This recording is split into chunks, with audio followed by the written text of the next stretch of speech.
नमस्कार मित्रों, मैं पंडित राजेश तिवारी एस्ट्रो तिवारी जी चैनल में आपका स्वागत करता हूं। और आज एक महत्वपूर्ण विषय लेकर उपस्थित हुआ हूं कि 23 सितंबर 2020 को राहु नामक छायाग्रह अपनी वर्तमान मिथुन राशि की कक्षा को छोड़ के वृषभ राशि में प्रवेश करेगा। साथ ही साथ केतु भी धनु राशि छोड़ के वृश्चिक राशि में प्रवेश करेगा। राहु और केतु का गोचर 18 माह का होता है। अतः ये मार्च अप्रैल 2022 तक ये वृषभ राशि में राहु और वृश्चिक राशि में केतु का गोचर। आपकी राशि के हिसाब से गोचर का फल कहने के पहले मैं आपको दो बातें स्पष्ट कर देना चाहता हूं। पहला ये कि अधिकांशतः आप देखेंगे कि बोलचाल में भी या देखने में भी हम लोग अधिकांशतः राहु की ही बात करते हैं, केतु को भूल जाते हैं। तो ये ध्यान रखिएगा कि ऐसा नहीं करना है। अगर आप निश्चित रूप से केतु से प्रभावित हैं तो केतु का ही गोचर प्रभावी होगा। यदि राहु के से प्रभावित चल रहे हैं तो राहु से ही जो है आप देखेंगे केतु का बहुत इंपैक्ट नहीं आएगा, इसमें कोई दो राय नहीं। लेकिन अब किससे प्रभावित हैं और गोचर कैसा होगा ये जानने के पहले दो सूत्रों को आपको जानना होगा। अन्यथा आप सुनेंगे कुछ और, पढ़ेंगे कुछ और आप हर जगह देखेंगे, हर वीडियो में सभी लोगों के द्वारा बताया गया कि राहु एकादश भाव में आपका बड़ा कल्याण करेगा और पता ये चला कि आपके जीवन का सबसे नकारात्मक पीरियड चल रहा है।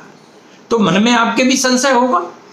ऐसा नहीं होता है कि कोई भी गोचर किसी के लिए अच्छा हो तो किसी के लिए बुरा ना हो, या सबके लिए अच्छा हो। इट्स इम्पॉसिबल, नो, यह नहीं हो सकता। कभी भी किसी भी ग्रह का गोचर सभी व्यक्तियों के लिए एक सदृश परिणाम प्रदान करने वाला नहीं हो सकता है। यह बात आप स्पष्ट रूप से समझ लीजिए। परंतु आपके लिए कैसा है राहु या केतु का गोचर, वो पहले गोचर देखना, फिर आप प्रभावित किससे हैं ये देखना। ये दोनों जान लीजिए, फिर मैं आपको राशिफल बताता हूं जिससे कि कोई कंफ्यूजन न पैदा हो।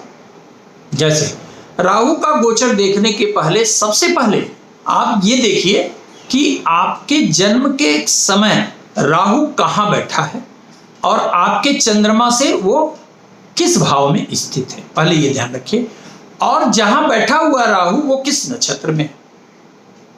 उसी के साथ साथ आपको यह भी तय करना है कि वर्तमान दशा में, चाहे वो महादशा हो, अंतरदशा हो या प्रत्यंतर दशा, बस इतना ही तक रखना है। महादशा, अंतरदशा, प्रत्यंतर दशा, सुश्र दशा, प्राण दशा में अत्यंत अल्पकालिक होता है, इसलिए इसके इम्पैक्ट बहुत। अगर कोई इस तरह घंटों में देखना है तो आप निश्चित रूप से विचार कर सकते हैं। ओवरऑल इसके गोचर के लिए आपको सूक्ष्म या प्राण दशा पर विचार नहीं करना है। मान लीजिए कि अगर आप राहु की महादशा आपकी चल रही है और राहु नामक ग्रह आपका एकादश भाव में है गोचर में, तो आप सुनेंगे कि भैया आपको तो बहुत लाभ होने वाला, राजा होने वाले हैं, अरबपति होने वाले हैं।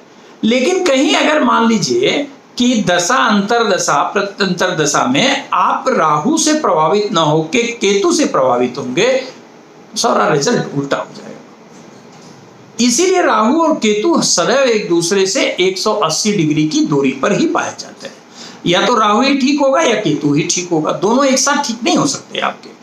इसीलिए ये देखिए कि पहले कि जन्मकालिक राहु किस नक्षत्र में बैठा हुआ है, दूसरा राहु अथवा केतु से दशा, महादशा, अंतरदशा में आप किस प्रकार प्रभावित हो रहे हैं, और जो फल आपको चाहिए, जैसे आप संतान के बारे में जानना चाहते हैं कि इस वर्ष आपको संतान होगी कि नहीं होगी, तो आपके मन में ये आ सकता है, आपने पढ़ लिया या पंडित जी के द्वारा जान लिया कि राहु आपकी सभी मनोकामनाएं पूरी कर देगा, तो अब आपके मन में आ गया कि भाई संतान हो सकती है।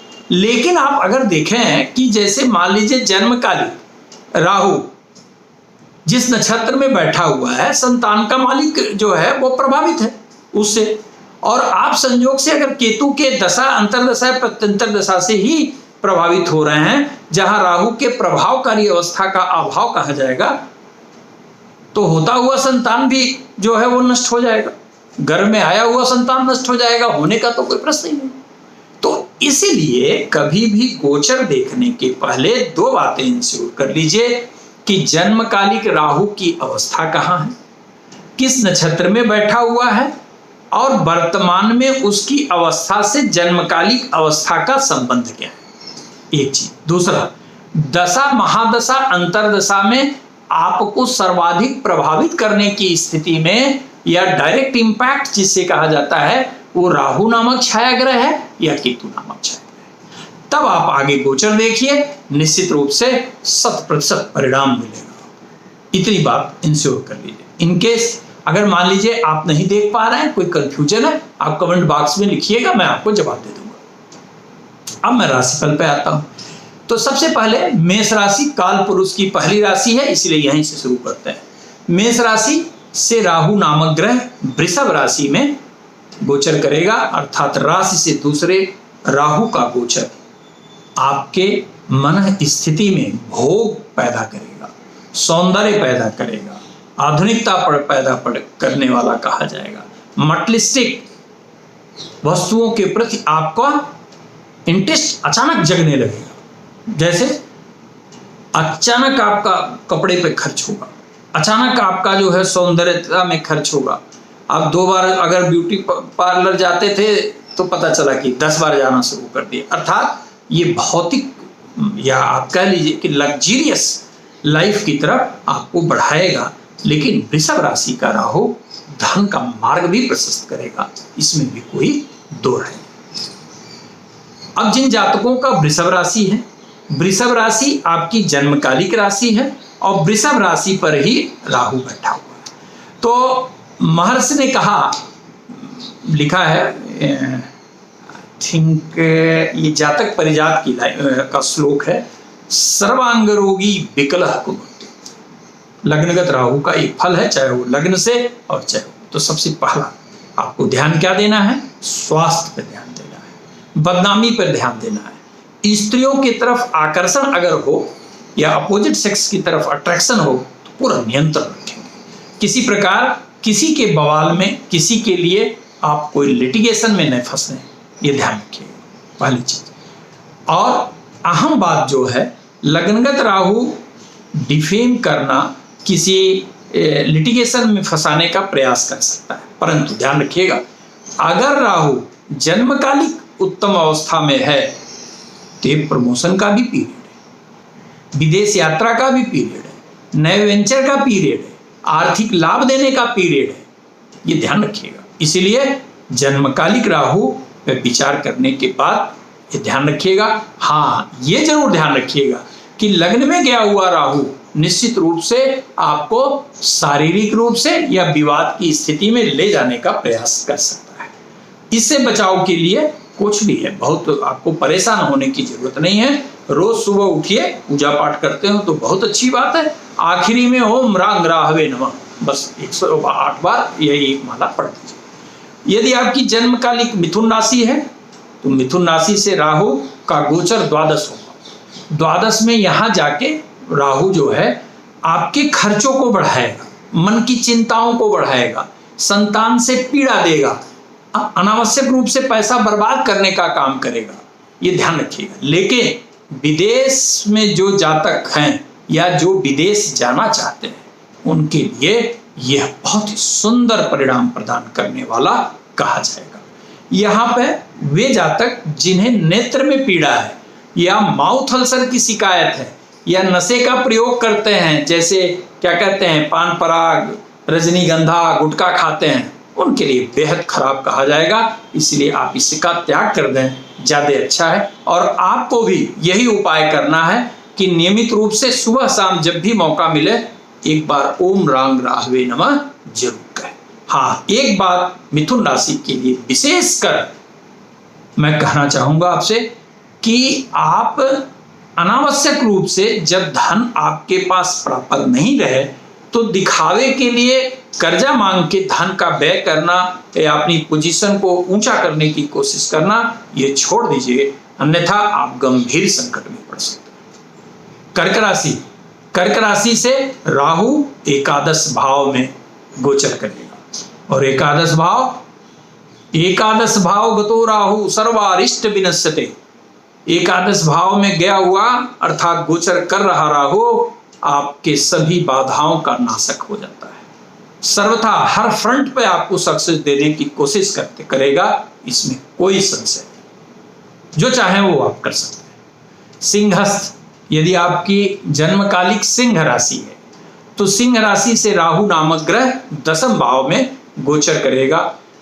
दसम भाव में राहु नामक छायाग्रह का गोचर आपके मान सम्मान को बढ़ाएगा।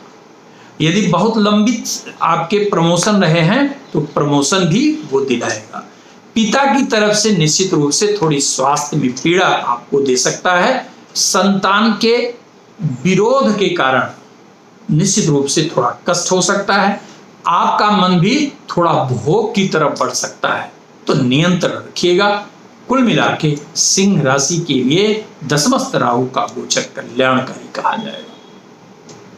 इसके बाद कन्या राशि से राहु का जो गोचर होगा वो नवम होगा। नवम भाव में गया हुआ राहु यद्यपि बहुत अच्छा परिणाम नहीं प्रदान करता, लेकिन नकारात्मक भी परिणाम प्रदान नहीं कर पाएगा। कारण यह है कि आपकी राशि से नवम त्रिकोण, जो त्रिकोण का श्रेष्ठतम स्थान है, वहां पर रहता है। तो यहां पर ये दो बातें जो है वो निश्चित रूप से देखा जाता है कि दो चीजें करता है। जब कभी भी आप अच्छी दशा अंतरदशा में चल रहे होते हैं तो उस समय मानसिक अवस्था आपकी अच्छी करता है और निर्णय लेने की क्षमता अच्छी देता है, जिससे सफलता भी आपको मिलती है। लेकिन नकारात्मक दशाओं में राहु चक्रवृद्धि ब्याज लगा के पूरी सफलता या पूरा धन जो है वो लेने की चेष्टा करता है। तो इसलिए मेरा आपसे सिर्फ एक ही निवेदन है कि आप अपने इन 18 महीनों में, आगामी जो 18 महीने का पीरियड है, आवेश में आके कोई निर्णय न लें, पहली चीज। और धर्म के प्रति आस्था अवश्य रखें। जैसे कि नवम भाव में गया हुआ राहु ये थोड़ा सा धर्म अधर्म अर्थात आस्तिक नास्तिकता की दौड़ में जो है वो शामिल करने की कोशिश करता है। आपके मन में ये भाव आ सकता है कितने दिन से हनुमान चालीसा पढ़ रहे हैं, ये कर रहे हैं, कोई फायदा नहीं, सब बेकार है। तो इस तरह अधार्मिक स्थिति ले आने की कोशिश करता है, क्योंकि इसका स्वभाव ही अधर्मी है। ठीक, ये ध्यान रखिएगा। ये छायाग्रह बहुत ही जो है वो समझ लीजिए आपकी, आप इसको कह सकते हैं कि आपके अंदर की शुभता को नष्ट करने में जितना आनंद इसे आता है उतना कोई ग्रह जो है आनंदित नहीं होता। तो इस पर नियंत्रण रखिएगा, निश्चित रखिएगा। तुला राशि से राहु का गोचर अष्टम। यद्यपि तुला राशि का अधिपति भी शुक्र है और जहां गोचर कर रहा है राहु वृषभ राशि में, उसका भी अधिपति शुक्र है। तो अष्टम में गया हुआ राहु निश्चित रूप से खराब परिणाम प्रदान करने के लिए जाना जाता है, लेकिन यहां पर उतना खराब परिणाम आपको नहीं मिलेगा। फिर भी आपको तेज वाहन से, दुर्घटना से, गंभीर बीमारी से सावधान रहना चाहिए। दूसरा, जोखिम भरा कोई इन्वेस्टमेंट नहीं करना चाहिए। परिवार में अमंगल की स्थिति अगर बनती है तो अवॉइड करने की कोशिश करिएगा। बंटवारा कदापि परिवार में न होने दीजिए, या अगर कोई आप नहीं चाहते, कोई और भी चाहता है तो 99% तक अवॉइड करने की कोशिश अवश्य करिएगा। और अष्टम के राहु के नकारात्मक प्रभाव को समाप्त करने के लिए एक ही उपाय आपके लिए काफी है। अगर आप कभी भी भगवान विश्वनाथ यानी विश्वेश्वर ज्योतिर्लिंग का दर्शन कर पाए, और भगवान विश्वेश्वर का दर्शन करने के पहले आप निश्चित रूप से ध्यान रखें कि प्रभु भैरव का दर्शन करने के बाद करें। निश्चित रूप से आपको कल्याणकारी परिणाम प्राप्त होगा और साथ ही साथ अमोघ शिव कवच आपके लिए वरदान साबित होगा। वृश्चिक राशि से राहु का गोचर सप्तम होगा। सप्तम अर्थात व्यवसाय में हानि होने की संभावना पैदा करेगा। लाभ देगा लेकिन पहले नुकसान करके। पत्नी के स्वास्थ्य से पीड़ा मिल सकती है आपको, तो ध्यान रखिए। इस नकारात्मक प्रभाव के लिए आपको क्या करना चाहिए? नियमित बजरंग बाण का पाठ करना आप शुरू करिए, अपने आप ही इसका नकारात्मक प्रभाव खत्म हो जाएगा।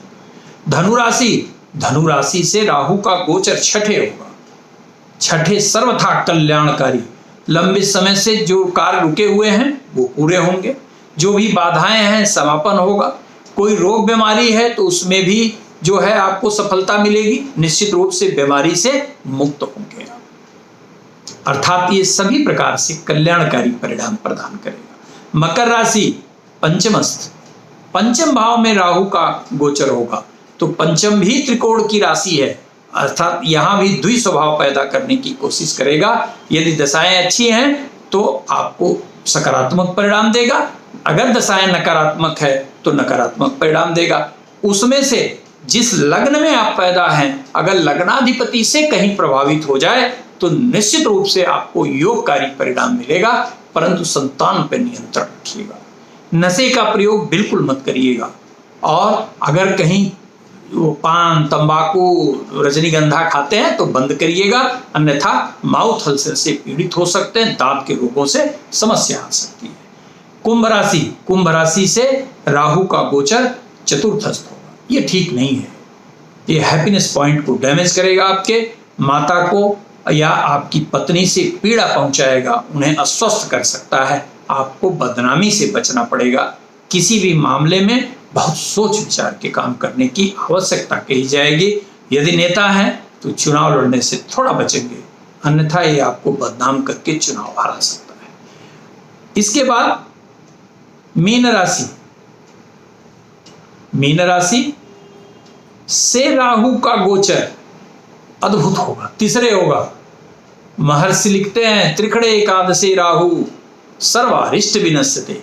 तीसरे भाव का राहु का गोचर सभी गोचरों से अद्भुत देखा जाता है। यदि जन्मकालिक राहु की स्थिति ठीक है और आप प्रभावित हैं राहु से, दशा अंतरदशा प्रत्यंतर दशा कहीं भी, तो जो चाहे करें। अभी तक की उम्र में जो सफलताएं आपको नहीं मिली, वह राहु तीसरे का गोचर करके आपको सफलता प्रदान कराएगा, इसमें कोई सच नहीं, ये ध्यान रखिए। सर्वथा ही कल्याणकारी है।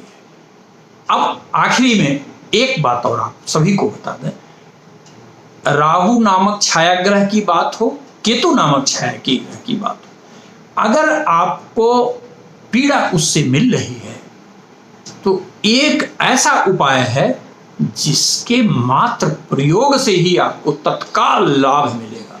जैसे जहर को जहर काटता है, उसी तरह ये दोनों छायाग्रह जो पाप अर्थात नकारात्मक फल देने की चेष्टा करते हैं, वहां पर भैरव उपासना अद्भुत कार्य करती है।